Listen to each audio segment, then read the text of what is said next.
Welcome back to another episode of We Ourselves, and today I just want to do a quick review and commentary on my response to Ahsoka Episode 4, Fallen Jedi. I'll probably do a larger, more in-depth breakdown later, but this is just going to be my quick response, and so be warned, there will be spoilers, so if you haven't watched it, then go and watch it and come back and see this video. So the episode begins with Wei Yang and Sabine fixing the ship, and then we switch to Shin talking to Baylan and Morgan, and they're told to go ahead and move in, but Morgan warns Baylan that, your people are only going to stop Ahsoka for a little bit, and he's aware of it, and he's prepared to face her. So anyway, we go back, we see the attack droids attack Wei Yang, and he fights them off with the help of Sabine and Ahsoka. There's this interesting conversation where Sabine and Ahsoka are talking, and Ahsoka wants Sabine to promise that she'll do what she must. So even though she wants to save Ezra, they have to stop that ship from rescuing Thrawn. And if it comes to that, then they'll have to destroy the ship. If they can do it without destroying the ship, then that's fine. And so once again, my thing is like, you're inserting Ahsoka into the story with Thrawn when it really shouldn't be there. But that's something I'll come back to later and maybe talk about it in a fuller deep dive into this episode. But for right now, that's where we are. And so they realize the attack is coming, and so they set out. But before they set out, Wei Yang makes them promise to work together because they do better when they work together. And so we see Sabine in her full Mandalorian armor, which is what I said in the last review, and they set off to stop Morgan from launching the ship. We come back and we see that Hera is going to come and help them anyway, and we have the reappearance of Captain Carson Teva. He keeps popping up in these different series, and he's like piecing them all together with his presence, and I like him. And I like the conversation he had with Cara Dune back in the day before she was ousted. You see him showing up, and he's aware that something is going on out there, and it just highlights the fact that there's an unevenness. I like this episode a lot better. I like the movement. Even though it didn't go forward that much, you have much more happening with the characters, and I like that. But it just highlights the unevenness of it. Where was the meeting between him and Hera? Why didn't we see her setting this stuff up with him? He's done these type of scenes. It would have been perfect. He could have come to her. It's like, look, this is all the stuff that's going on. I'm willing to help you because you're the only one who's willing to do the right thing. It's bad enough that there's something going on out here, but now they're going to bring back a Grand Admiral. I'm 100% with you. Where was those scenes? That's the unevenness that still kills me with this show. But anyway, we see them take off because the plot now needs her to come to the rescue. So we finally see the ghost. They go into hyperspace and we know what's going to happen. We come back to Morgan, and there was something that kind of threw me off. Visuals were always top notch, and Star Wars is really doing it with this. But also, you just kind of have her standing around a lot of times. You have Baylan standing around a lot of times. And it's like Dave Filoni doesn't really know what to do with characters. He just have them standing there. But there is a scene at the end that I really liked, and I'm wondering if Dave Filoni directed it or if the actor, being a veteran actor, he probably said to Dave, hey, let me try something with this take. So anyway, we see Morgan. She activates the map again, and it starts to calculate the route to where they need to go. Again, I love the visuals here, but I had to ask a question. Why did she wait until Ahsoka came and crashed on the planet? Why didn't she activate that thing and have it start calculating from the first time we saw her use it back in episode 1 or 2? I don't understand why she waited, because it didn't depend on the ship being completed. This was something that was happening down at the planet and then transmitted to the ship. Again, I love the graphics. I like the idea, but it's like, she really should have done that before. Also, this episode takes place right after the previous one, but that ship was in space. It was in orbit. Later on, we'll see it come out of the clouds. Morgan was on the ship. Now she's down on the planet. Now she's going to go back to the ship. I think it's called Scion's Eye or something like that. And it's like Dave Filoni keeps, okay, I need her here, and she keeps jumping back and forth, and the ship itself keeps moving. Again, a little continuity was off there. We see Ahsoka and Sabine, and they run into Shin and Merrick. Ahsoka fights Merrick, and eventually she wins and kills him, and there's some kind of dark vapor that comes out of him. And so I'm sure all the fanboys were disappointed because their theories sucked. And Dave Filoni warned all of you. He said, look, not that your theories aren't bad, but when we're in the writer's room and we're talking about this stuff, we don't go as deep as all of you loyal fans are going. He warned y'all about that. So all of these theories were out the window.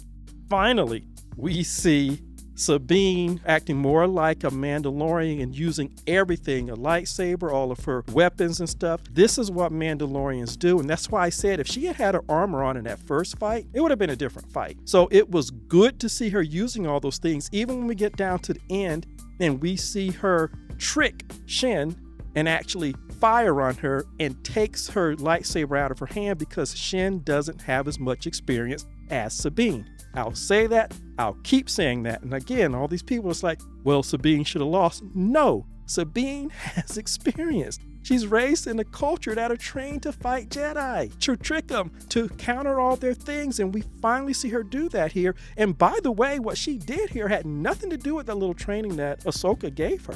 That was pure Mandalorian. So I was glad to see that. You can tell in my voice, I was glad to see her finally do that. But she should have done that before because she has more experience than Shin does. Shin is very arrogant. She's been trained, but it seems like she's just gone up against people that she can just slice down. I don't think she's ever had to go up against a Mandalorian. And again, that level of deep character understanding, given the fact that we actually had the Mandalorian, we had all these storylines, it should have been something that they stood Sabine on and went forwards rather than dialing her back for the first 2 or 3 episodes just to have her get close to where she should have been from the start. Again, I don't want to do a deep dive here. I just want to keep going. So anyway, they start, calculating their route. Again, I love the graphics on it. It's really fascinating. Morgan leaves. Again, she's just there on the planet, then she's on the ship, then she's on the planet. It's kind of comical, like he's just moving her around where he needs her. Ahsoka obviously gets there. Baylan and Ahsoka have their fight. It took them long enough to start fighting. The pause for them did not work for me as much because we don't know Baylan that well. Anyway, when they fight, I like the choreography in there because it doesn't feel overly choreographed. He's more of a strength and a straight-on fighter. He's using his greater physical presence to hammer away at her. It's not really elegant. He does a couple of twists and turns, but it's not elegant. It's just straight-on brute force, and I like it. He overcomes Ahsoka, and at the end, he knocks her off the edge, and I'm assuming they're trying to say that she died. We'll get to that. Anyway, Hera and them show up, and they're flying at the ship. It's kind of nice with the back and forth. It kind of creates the tension. Personally, I was hoping that they wouldn't stop the ship because obviously they can't because we see Thrawn on it in the trailers. Sabine, she sees Baylan knock Ahsoka off the edge. She starts firing at him, and at this point, it's like, look, it's obviously useless. But this is the one scene that I thought was directed well. For the first time, just seeing Sabine stand there, because they spent more time with her character, I could see the internal conflict in her. This is one of the times where it worked out. And the beautiful thing was, instead of him just standing there, Baylan keeps moving towards her. And you see him use his abilities to get inside Sabine's mind and find out what she really wants. It's like it's symbolic of him breaking down her resistance. And I honestly did not know if Sabine would, not that she was going to destroy it, maybe she was going to attempt to destroy it, but because he was so close, he would be able to stop her. I didn't know what she was going to do until she handed it to him. I think that worked. And it's so well done as compared to the other times where they just have Baylan just standing around with Morgan just delivering lines. I honestly question if Dave Filoni directed this, I guarantee you, I can't prove it, it's just my speculation.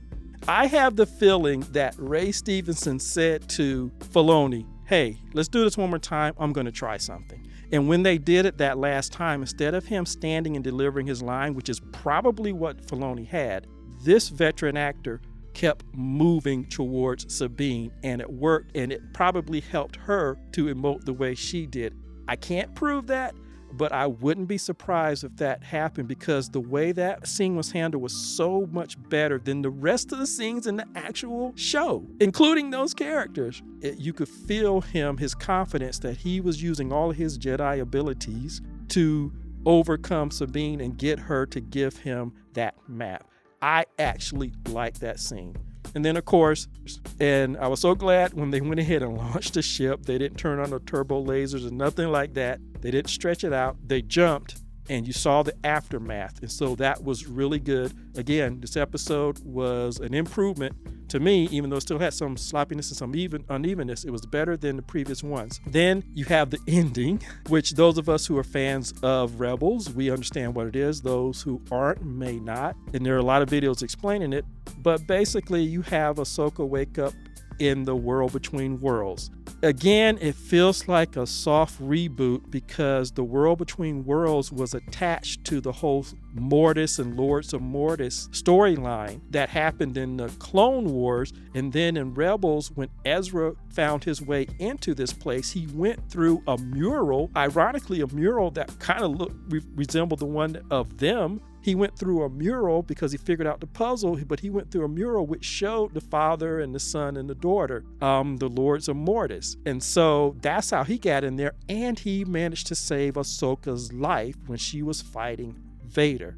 So it's like Dave Filoni is rebooting, rewriting the history because she's hot to get Thrawn, even though she was never involved in the Thrawn storyline. So again, for me, the entire time I'm watching it, that's going through my mind, and that's the thing that keeps destroying the true enjoyment of it, because I'm like, she's telling Sabine, don't get lost, we know you want to find Ezra, but it's like, she should be the one who want to find Ezra because he saved her. She owes him a life debt, if they still have that. I know they had it with the Wookiees. I don't know if they still have it in the Disney Star Wars universe. She should want to find Ezra as much as anybody else. But no, she's the one who can keep it straight. It's like, yeah, now you're in the World Between Worlds. I don't know. Maybe they're going to finally take the character there, because to me, she still feels a little cold in all of her interactions. So I don't know. I don't know what's coming. It's going to be interesting to see what they do with Hayden Christensen coming back to play Anakin. It's going to be really interesting. But yeah, for me, it's already rewriting and reworking an already well-established, very good storylines, which, by the way, I'm going to do a future video because I mentioned before that this is not Ahsoka's storyline. She should have a different storyline. And the storyline she should involve the Lords of Mortis and the World Between Worlds. That should really have been the storyline for this one, but that's another story for another time. My overall feeling, this was much better. I don't mind the shorter run length as long as they fill it up with movement and character movements and stuff like that. That is what their strength is, coming from Clone Wars and Rebels. And again, I'm going to do that video talking about how they're not playing to their strengths. But even there, even though this was better, it was still lopsided in various ways. But it was a big improvement. I liked it, love the visuals, and I actually can't wait to see where Morgan and Sabine and Baylan and Shin end up in when they make it to the other galaxy. I don't know what they're going to do on this end except for Ahsoka being in the World Between Worlds. So anyway, much better. And like I said, look forward to seeing what they do with the next episode.